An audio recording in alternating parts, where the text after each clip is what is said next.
Jai Shri Krishna, Jai Shri Ramachandra, Jai Shri Lakshmi Nrsimha. Today I would like to talk about a very important message to the public, and this is about the lockdown and what we should do during this lockdown towards the advantage of the whole of humanity, Mother Earth and Mother Nature, and how we can set things right towards a better future for this whole world. So the various things we can do, various pledges we can take in order to make the earth a better place to stay. Today we are going to see a very important thing: how we can prevent the coronavirus and yet not trouble the economy much. The most important thing is, dear people, please stop binge watching on your smartphones, which is full of media. Media and TV, news channels and social media are nothing but making a person mad, especially TV and media, except the portions where you get informational news about a particular day or time and what's happening. The rest of it is just collecting information from every single corner and scaring you. Only a very mentally strong person can withstand the constant outpour from the media. But we, as sensible humans, shouldn't keep watching the media, or we get easily molded and completely influenced by the media. And this is not good. This is not at all a good thing to happen. And fear starts coming in the mind, fear, psychosis, and then there's a part of the brain called the amygdala, which is a very powerful part of the brain, starts releasing hormones, and it also is a major, it starts telling all the glands of the body to start releasing hormones, and then slowly the immunity goes down, stress increases, the blood rate goes up, the heartbeat rate goes up, and the blood circulation rate goes up. So many biological changes happen in the body, and finally the immunity is down, and you're very, very susceptible to the virus. Why at all get scared? If we are scared, oh my god, I'm in a red zone, a hotspot zone, a COVID zone, and stuff like that, and then we get so scared and we're like completely engulfed by the disease in just a few days.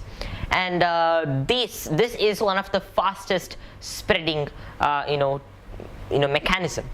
The media and the fear psychosis can be more dangerous than the coronavirus itself. Its spreading rate is millions of times faster than the coronavirus. Facebook, Twitter, Instagram, WhatsApp, and so many other apps, and the mainstream television, the media, news channels, etc., are such fast pathogens of information that they just flood us with so much fear and anxiety. At the same time, our body's immunity goes down, and then we start buying food from outside. Zomato, Swiggy deliveries are like the craze nowadays, and then we keep eating outside food. We don't cook any food, and this has become an excuse not to cook food. The lockdown has become an excuse, in fact, not to cook food at home. Instead, people are delivering food. Zomato people are delivering food, and these people are all eating all this food, and like this the immunity just drastically keeps dropping. In my video on August 22nd, 2019, I predicted that something very dangerous will happen to the world, and also had given a reference to a disease or something really, really very dangerous. You can check my video on that. But I had also mentioned that there's going to be an eclipse on December 26, 2019, and it's very important, according to the video made on December 22nd, that people mustn't come out during the eclipse. Still, the whole of the nation, especially Asia, parts of China, India, Indonesia, etc., came out, defied the laws of nature, and stared at the eclipse in the open. What I would like to say here is, actually I'm going to make another video about when, how, why, and where the coronavirus pandemic and the COVID began all over the world. So how it began, when it began, where it began, and why did it begin according to astrology is going to be revealed in a few more days. But for now, let's concentrate on the point that the eclipse is such a powerful solar phenomenon, and if we do not adhere to the rules of the scriptures, which say do not see the eclipse, do not come out itself during the eclipse, especially for pregnant women, children, etc., who are very susceptible to the damaging atmospheric rays, and the whole system of the atmosphere at that particular moment is really bad. The whole condition is not good during that time. Yes, so small query, Bhaiya, a doubt. So what about astrologers if they want to know something about the eclipse? That's a totally different topic. I have talked about things and how to view the eclipse for astrologers and scientists, etc. That's a different thing, but what I'm trying to say here is the common public shouldn't be viewing eclipses directly or indirectly and shouldn't even be out during that period. People are basically suffering for what they have done. Seeing the eclipse, especially this eclipse. Every eclipse can't create a coronavirus pandemic. This eclipse had a conjunction of various planets in just one sign of Sagittarius and was moving towards a Kala Sarpa Yoga axis. And this helped me find out what may happen from November 4th to April and what may happen even after that. So basically this is what happens, and now there are a few upcoming eclipses. I'm going to make videos about it and the timings of the eclipse and what people should be doing, what people shouldn't be doing. If the nation and the world had observed a lockdown, the nations which had witnessed the eclipse, if they had observed a lockdown during the day of the eclipse, the spreading rate of the coronavirus wouldn't have been so fast. This is for sure. And even now, if we adhere to the rules of the eclipse, our immunity will automatically come up. And the eclipse has dangerous effects, whether you believe it or not, to reduce our immunity. Our human body is constantly affected by the planets around us. Whether we believe it or not, we are just tiny microorganisms in front of these huge bodies of gas and beautiful rocks rotating in the solar system. We are conditioned by their transits, we are conditioned by their positions, and we are affected by it. It's like whether you believe it or not, touching fire will burn your hand. So my dear friends, let's not touch fire again. So this time the ring of fire solar eclipse was really dangerous, and it was a duty of mankind to follow the Shastras. Nobody listened to what the Shastras said at that time, but now they will have to, otherwise there might be a major or bigger thing going to happen. In the same way, no sunlight in a sedentary lifestyle is being led by thousands of millions of people across the world nowadays. But one request to all the people: leading a sedentary lifestyle, no sunlight is not going to help. Please come out during the sunlight, but not during the eclipse. Coming out for an evening stroll during the eclipse is surely going to put your immune system down. You can go every day in the sun, except during certain eclipse days. It's very important to come out and have the sunlight, especially during the morning time and a part of the evening time too. So I've actually explained all these things in my video, Keep the Virus at Bay. Let's keep the virus at bay. So you can check that on our channel, Conscience. And some people don't even just get out of the house in their terrace or balconies. This is really a pathetic state. Social distancing has created such a pathetic state that people have taken it in a different way. They've just forgotten the scientific aspect. They're not even stepping out of their balcony. Forget about social distancing, which is like 1 meter and 6 meters and stuff like that, which may be scientific, but this thing is like not even stepping into your balcony and looking at the sun and enjoying the nature. And this is really going to put our whole immune system down. We humans are not meant to sit in one place and have some binge watching episodes on YouTube and other social media. This is not a human's lifestyle. I've explained this in my other videos about the body's angle and how we should sit and stuff like that. Sedentary lifestyle isn't good. Universities across the world have proven that sitting for more than even 1 hour can be very dangerous. How many of you would be sitting for more than 1 hour in a day, especially during the lockdown? When the lockdown was open, we used to walk around and go everywhere, but now, when the economic situation was fine and the world was better, we were walking out every day, and therefore our immunity was okay. But now if we sit like this, we won't be prepared for another outbreak. Another outbreak could begin from December 14th, another total solar eclipse during that time, and then December 20th, a Saturn-Jupiter conjunction, and post that next year, February, etc. I have made a lot of predictions about the future of the world. We may be prone to such dangerous conditions. So my dear friends, let's join our hands together, and joining hands together in a physical form isn't good, but let's join our hands together in the form of one goal, that is, let's reduce the social media that we are watching every day. Social distancing is way social media distancing is way better than real social distancing. That's going to help you reduce your chances of catching the virus too. So bad karma is one very, very important thing to touch upon this while talking about this. Bad karma is nothing but negative karma, something bad action, something you do bad. Instead of explaining it in complicated terms, I would just like to use one simple word for it. Karma is karma, it's action. It is negative or positive action. Negative action gives negative results and positive action gives positive results. Those who do positive action for the if they are expecting a positive result, that is itself negative. So all these theories of this is not just a theory, it's the law of karma. So this law, this karmic law is universal. It applies to every single person, not to just a sector of people across the world. It actually applies to people across the world.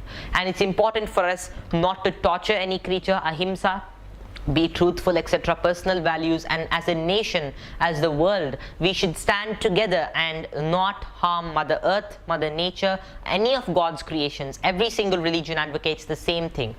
Even Christian, even the books of the Christians, including the Holy Bible, the Holy Quran, and our Bhagavad Gita and the Sanatana Dharma books and the Vedic texts and the Vedic scripture that has originated from Brahman, or the Supreme, actually the Supreme Super Soul himself, always say one thing: do good, to reap good, but do not expect good.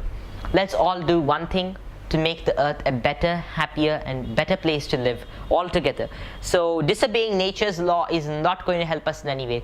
Air pollution, water pollution, I don't mean you join all the rivers, of course, because joining everything together and bringing all the poison in one place isn't a good thing. Decentralizing everything and stopping the pollution into the water is the prior objective, not to join all the rivers. That's absolute insanity. I'm not talking about that, but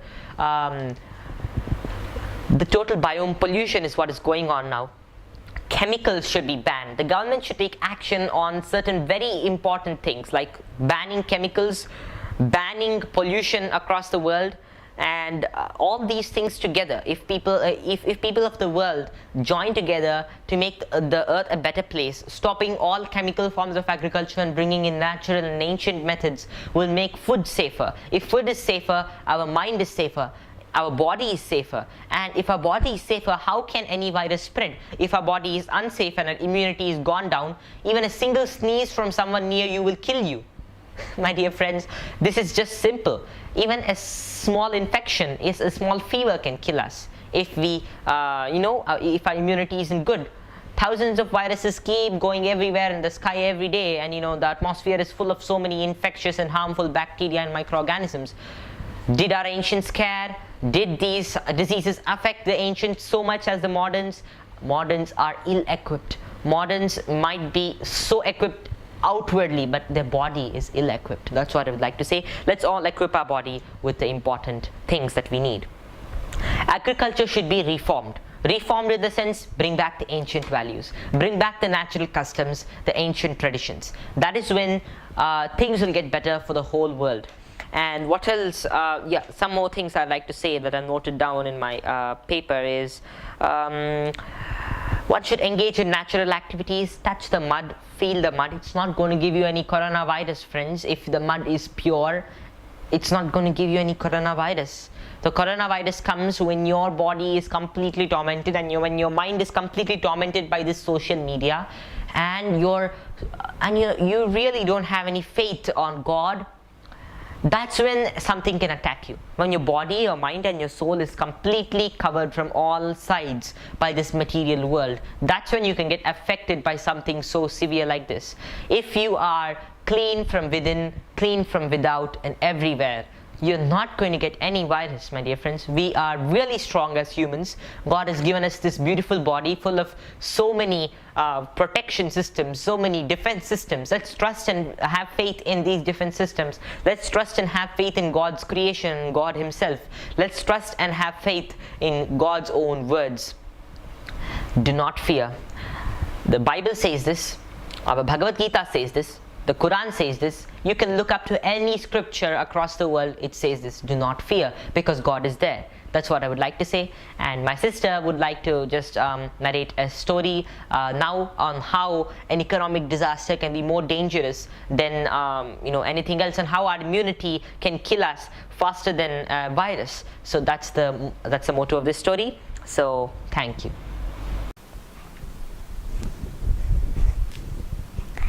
So now I would like to narrate the small story.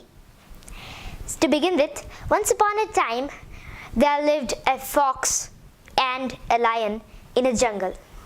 There may be many creatures in the jungle, but the story is all about the fox, lion and chickens. So nearby in a town, close to the jungle premises, lived a bunch of chickens. And once in a while, the lion used to come, pick up a few weak chickens and go back to his den, visit the town and eat them. So an idea struck the cunning fox.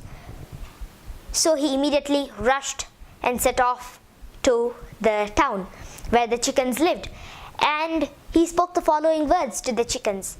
And he said, "Dear chickens, I know, I feel your situation, and I understand that you are too easy and small to get caught by the lion. And so I have an idea. You all can just come behind me. I will put you into the cave and I will close the opening of the cave so tight and strong that even the paw of the lion cannot reach you guys. So I hope it's a good idea and you can all follow me if you wish to." The chickens agreed, and the chickens followed the fox, and he said he will provide the needed food to all of them. Then the chickens followed, and they were dumped into a small aperture opening in the cave, and it was closed so tight as to the paw of the lion cannot touch them. So after that, after a day, the chickens screamed from inside, "Oh, wait, dear fox, you have helped us so much, but as you promised, you will have to provide us the needed food." So then the fox agreed and immediately set off to get a few worms and few seeds for the chickens to eat. He got just a few of them, as enough for just 2 chickens, but there were many chickens over there.